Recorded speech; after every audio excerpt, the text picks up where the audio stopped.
अमोला माया दे दे वो चुटकी बंकी डंकी बोला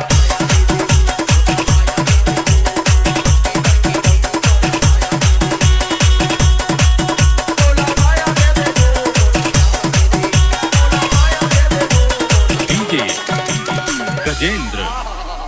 ये बड़की काहे ओ कथो गाँव में तो यार दे दे वो चुटकी बंकी डंकी बोला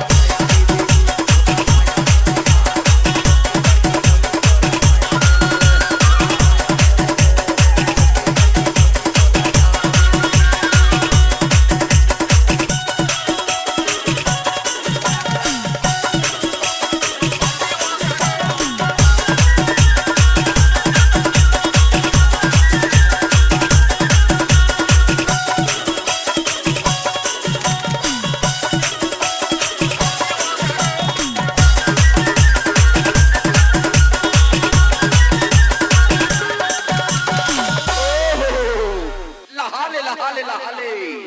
अमोला चुमा दे दे यार ओ कथो गाँव में तो अमोला चुमा दे दे वो चुटकी बंकी डंकी बोला